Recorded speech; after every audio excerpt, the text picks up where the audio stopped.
Shalom, Bapak Ibu Saudara-saudari yang dikasihi Tuhan. Salam sehat untuk kita semua.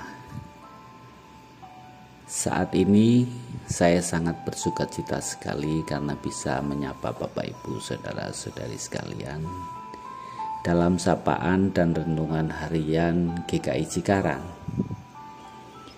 Tema renungan kita pada hari ini adalah berbagi hidup. Sebelum kita merenungkan firman Tuhan, marilah kita berdoa terlebih dahulu. Mari kita berdoa. Ya Tuhan, terima kasih Engkau telah menyertai kami sepanjang minggu lalu. Hari ini kami kembali memohon dukungan dan penyertaan-Mu dalam segala aktivitas kami mengawali minggu ini. Kami rindu akan sapaan firman-Mu ya Tuhan.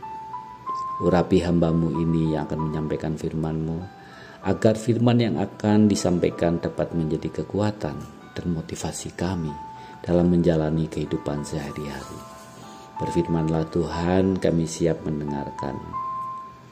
Dalam nama Putra-Mu yang tunggal Tuhan Yesus Kristus kami berdoa dan mengucap syukur. Haleluya, amin.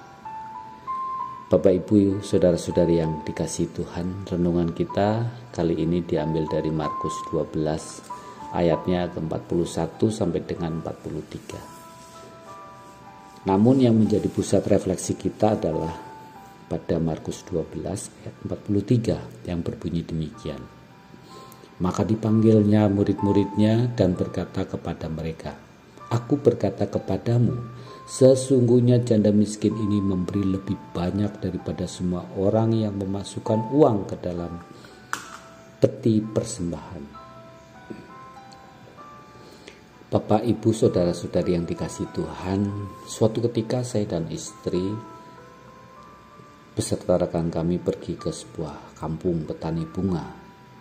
Para petani menjual bunga hasil kebunnya setiap pagi sebelum matahari terbit. Mereka berjalan dari rumah yang cukup jauh menuju pasar bunga. Di pasar kami bertemu dengan seorang ibu yang membawa satu gendong bunga atau satu bakul. Kami bertanya dalam satu hari berapa banyak yang dia jualnya. Ibu itu menjawab, "Hanya satu bakul ini, Pak. Dan hasilnya untuk belanja kebutuhan dapur kami hari ini." Di tengah hiruk-pikuknya penjualan, kami mendengar penawaran dari para pemborong bunga. Satu gendong bunga itu hanya terjual tidak lebih dari Rp40.000. Kemudian pada hari Minggu, kami bertemu dengan ibu petani tersebut di gereja yang tidak jauh dari kampung tersebut. Ia menyapa kami dengan ramah, dan kami sempat mengobrol panjang lebar. Sepanjang obrolan kami, secara tidak sengaja saya melihat di genggaman tangannya ada sejumlah uang. Melihat pandangan mata saya tertuju pada apa yang dipegangnya, lalu ibu tersebut bercerita bahwa setiap hasil jualan bunganya ia selalu menyisihkan untuk rumah Tuhan. Itu dilakukan sebagai ungkapan syukur atas pernyataan Tuhan. Kami saling bertatapan dan tertunduk malu.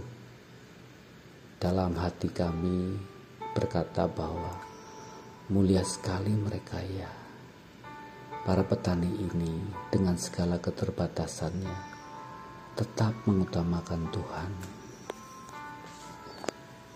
Pengalaman kami mengingatkan kami akan firman Tuhan yang menjadi perenungan kita saat ini.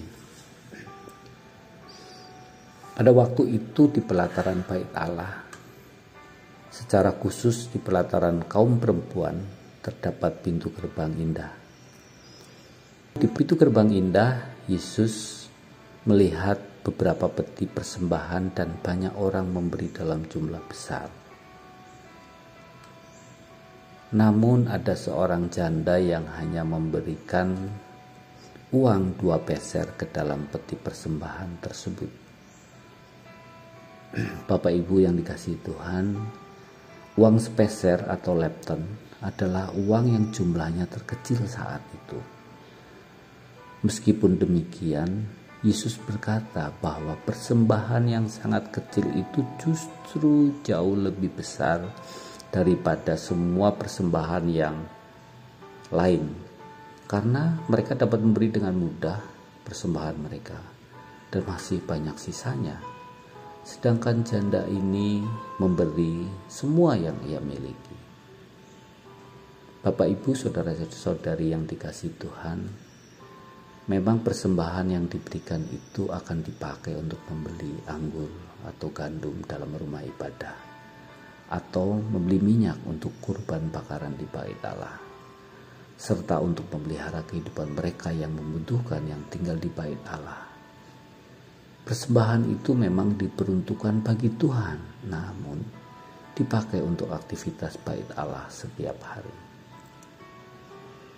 Melalui firman Tuhan saat ini, Tuhan Yesus ingin memberikan pemahaman kepada para murid dan kita sekalian bahwa memberi atau berbagi itu tidak hanya pada saat kita berkecukupan, tetapi dapat dilakukan dalam segala keadaan. Memberi atau berbagi sebaiknya dilakukan sebagai ungkapan syukur atas penyertaan Tuhan. Tidak harus besar, tidak mesti materi. Memberi diri dan memberi waktu untuk melayani pekerjaan Tuhan juga bisa kita lakukan. Bapak, Ibu, saudara yang terkasih, saya juga ingin bersaksi bagaimana Tuhan menegur saya tentang pentingnya berbagi. Saat memasuki masa pensiun, saya dan teman-teman mendirikan sebuah usaha. Perjalanan usaha sangatlah sulit. Boro-boro untung. Malah hampir setiap bulan kami harus merogoh kantong untuk menutupi biaya operasional. Suatu ketika kami dikunjungi dengan pengusaha yang sudah sukses. Singkat cerita, beliau menanyakan apakah usaha ini sudah menyisihkan sebagian hasilnya untuk Tuhan atau sesama. Kami menjawab dengan percaya diri bahwa ini tiap bulan tuh masih nombok. Bagaimana bisa kami berbagi? Rekan pengusaha itu tersenyum dan berkata, "Oh, berbagi itu kalau sudah untung ya." Kami terdiam sejenak.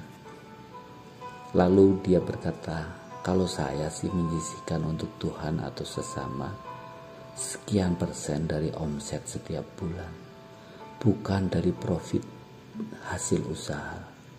Karena saya yakin bahwa kekuatan usaha kita tidak hanya tergantung pada modal usaha, tapi juga anugerah Tuhan."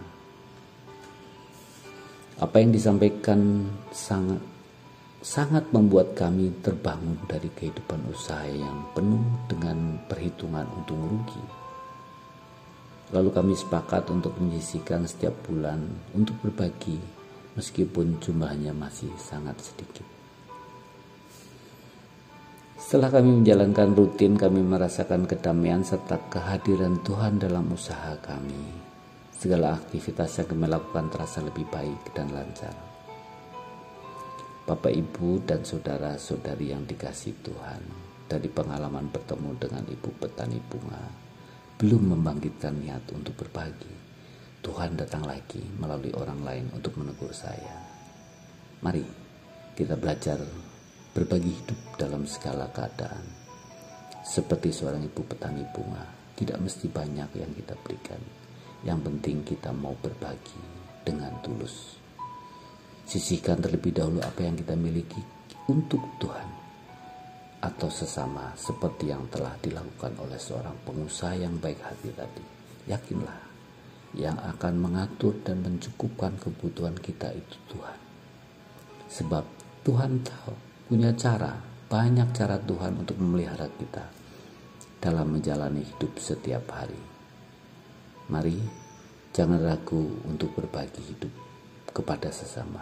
Tuhan Yesus memberkati. Mari kita berdoa. Tuhan Yesus yang baik, terima kasih Tuhan, Kau telah mengingatkan kami akan pentingnya berbagi hidup dengan sesama. Melalui segala yang dapat kami berikan kepada saudara-saudara kami, Pimpinlah kami dengan Roh-Mu yang kudus untuk berbagi hidup, sehingga kami dapat melakukannya seturut dengan kehendak-Mu ya Tuhan. Amin. Demikianlah renungan kita hari ini. Semoga firman Tuhan hari ini dapat menyemangati kita untuk melakukan aktivitas kita pada hari. Jangan lupa bagikan renungan ini kepada saudara-saudari yang lain. Tuhan Yesus memberkati.